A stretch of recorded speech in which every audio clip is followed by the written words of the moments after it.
talk about how to deal with problems when you're having a crisis. Having a crisis is something that every one of us has at one time in our lives, sooner or later. And it's going to happen. And the reason for this is because we're supposed to learn something. We're supposed to grow as a person. Now, don't lose hope because you never know exactly what tomorrow will bring. And the one thing that I've learned when you have a crisis is that there's always sunshine after the rain. So a bad period in your life is not going to last forever. It's going to be over at some point, and better times will always follow. So once you're in the middle of a crisis, don't feel like everything is bad and your whole life is bad, and don't give up because better times will be coming, that's for sure.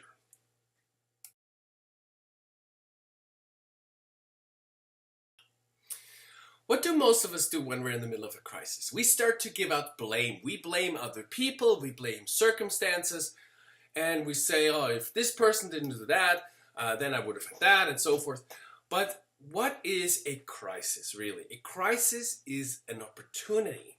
It's an opportunity for you to step up, which means you might be taking things for granted, or maybe you haven't paid attention in certain areas. So now a crisis shows you how you got off track, and it's an opportunity for you to get back on track. It's an opportunity for you to step up your game and to be better and to really excel again, okay? And an opportunity is not necessarily a bad thing.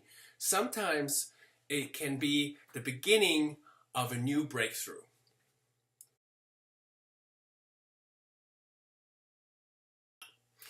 The next chart I want to talk about is actually not from me, it's from a Indian guru, but I really like it. So let's say you have a problem in life, huh? So, okay. And this is a big problem that you want to solve. Now, do you have a problem? If the answer is no, obviously, then you can say, then why worry, huh? If you have a problem, yes, then the question is, can you do something about it?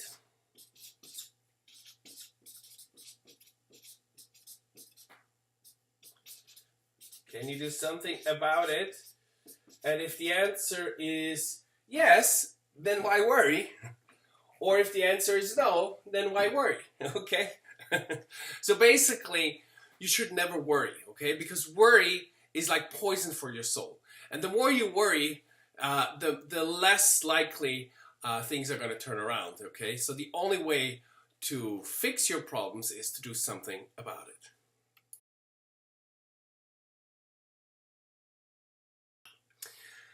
Everyone who has a crisis goes through 5 stages. And those stages are, first, denial. And you might say something like, oh, I don't have a problem, or oh, it's someone else's fault. The next one is anger,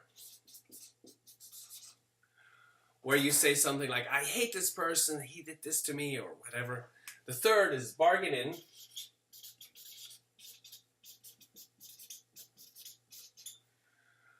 Where you say, please God help me. If you help me, I promise I will never do this again, or I will from now on go to church every Sunday, or whatever you're going to do. Then the next one is depression.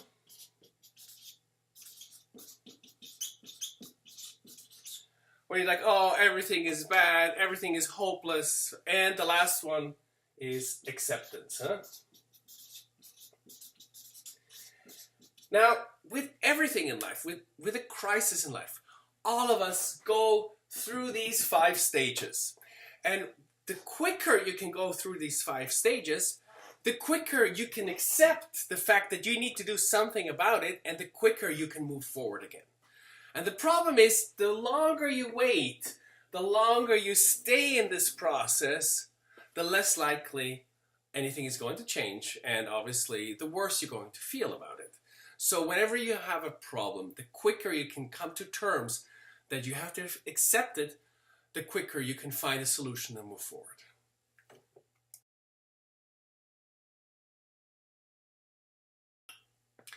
Now the next thing is how should you proceed once you have a problem? And most of us, we have, let's say this is a door, okay, here's the door handle, and we keep trying to get through a certain door, okay? We are stubborn about what we want to achieve, and we keep banging on the door, and the door doesn't open, and we try to force it even more, and the more we force it, the less likely we're going to open it. So the question is this: if a door doesn't open, okay, is it your door? Or maybe are you too stubborn about the process of how you really want to achieve something? Maybe you need to come to terms, and that's hard for a lot of people to understand, that sometimes if this is not opening, then it is not your door. Maybe whatever is behind this door is not meant for you, or maybe you're much more worth and there's a better way for you than to go through that certain door, okay? So sometimes when a door is closed, it might be a blessing. It might not necessarily be a bad thing for you. Maybe the universe has a better path for you or a different path for you. And if you keep trying to make something work, that doesn't seem to work, then maybe you need to understand that you need to change your strategy, or maybe ask yourself, why do you want to have this goal in the first place? What's the real reason? Why do you want, maybe there's another strategy. So let's say you want to make money, for example, and you want to make $1 million, okay? And you believe that the only way to make $1 million is with your strategy by going through that certain door. But maybe that strategy is no longer working, and you have to realize that. So ask yourself, what's really important? Why do you really want this? And is there maybe another way, maybe a way that you can't see today?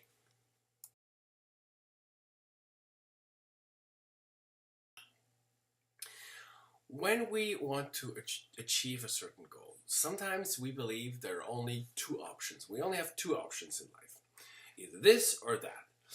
But whenever you're faced with a difficult situation and you believe that there are only two options, just know this or remember this: there is always a third option. There's always a third option. So just, sometimes we can't see that third option, but sometimes we don't put enough effort into it. Maybe all you have to do is sit down, write down, and say, okay, if those two options weren't possible, what would be my third option? And maybe the third option is the best option, is a better option. Because whenever you're having to decide between two options, sometimes neither of them is great because some have advantages and disadvantages, and you don't really think that this is going to make you happy either way. So remember, there's always a third option. Example, let's say you want to double your income. And then you say, okay, well, I have several options. I can work harder in my current job, or I can change employers, okay? But maybe that's not going to work in any case. So maybe to change your job or to work harder is not going to get you your end result, because this is what you have to do. You always have to think of the end result. What is it that you're really trying to achieve? Maybe you need to change your industry altogether. Maybe you need to change the way you make money or have made money in the past. Now you have to find a completely new strategy, a new way, and say goodbye to the old ways. And because they no longer work, because they are obsolete. And something I want to tell you guys here, in the new age of the information age, with the internet, with technology and so forth, a lot of jobs and industries have become obsolete. They no longer work. Let's say cold calling. In the 80s and 90s, you could do cold calling and you could reach clients this way, and you could convince them because you were such a good salesperson, and you would make commissions and you would make money. But today, with caller ID, with people getting fed up with too many sales calls, maybe cold calling is no longer working. But then there's people who just try and make it really believe that, well, it worked in the past, so it needs to be working right now. All I have to do is work harder. But sometimes that strategy no longer works. So today you need to find new ways, okay? Or maybe use technology, because here's the thing with technology. Technology has killed a lot of jobs, okay? It destroyed a lot of lives, so to speak, because people still hold on to the old ways. It's kind of like your grandfather who was always using the typewriter, and when the computers came out, he refused to use a computer to write a letter because he always did it with the typewriter, okay? And the same is true now for us. Maybe today you need to just adapt to the new world, and because technology has not just left people without a job, but it also created great opportunities, new opportunities that have never been here before. So always remember, there's always a third option, and think of the end result, what you really want to achieve.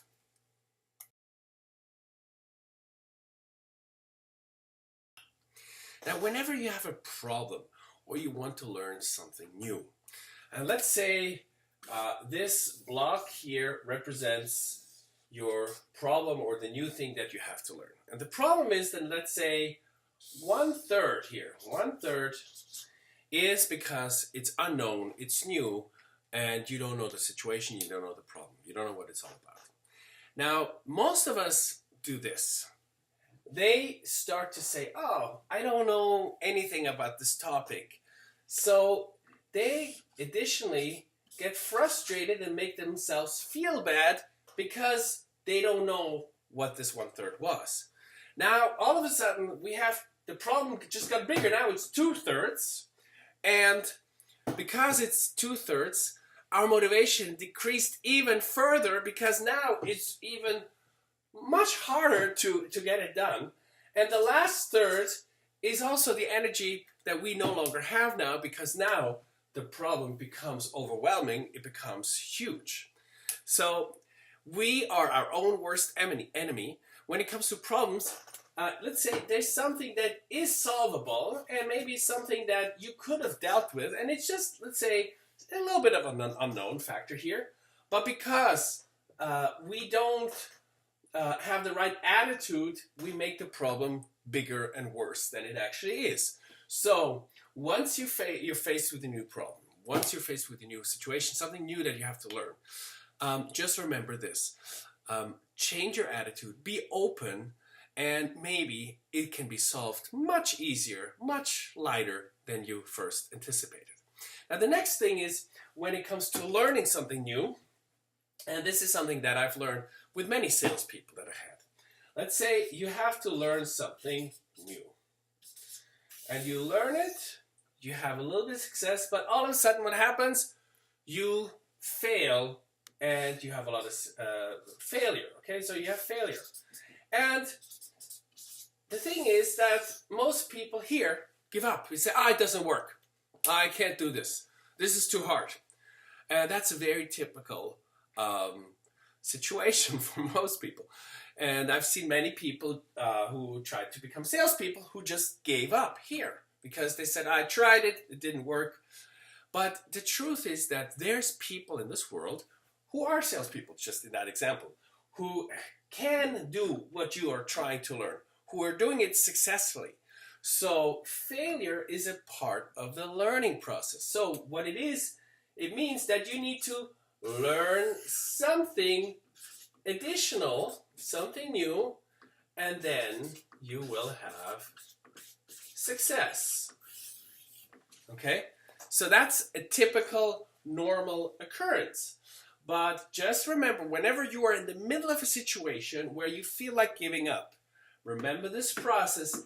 It is part of the process to fail. It is part of the process not to know everything. And don't have a bad attitude. Try to be open to learn new things. And that's how you get ahead.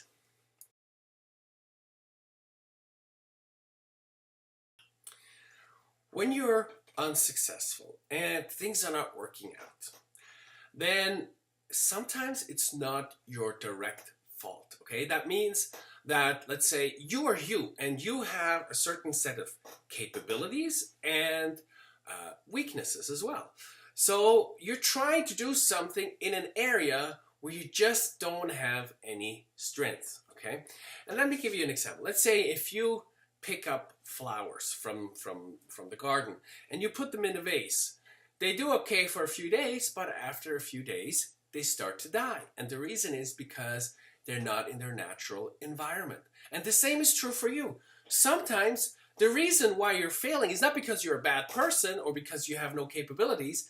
It's simply because you're in the wrong environment, and you need to get out of that environment and you need to change it and get into a better place where you can excel using your capabilities and your talents. And sometimes that's all it is, okay? Things start to change when our environment changes. The same is true, like Albert Einstein. He said, if you judge a fish by its ability to climb a tree, you will always think that it's stupid, okay? Or the fish itself will believe that the fish itself is stupid. But once you put the fish into the water, then that's his right environment. That's where he can excel, okay? And the same is true for you. So just remember, when things are not working out, ask yourself, are you really in the right place? Maybe all it is, you need to change of scenery, a change of environment, and things will be much better again.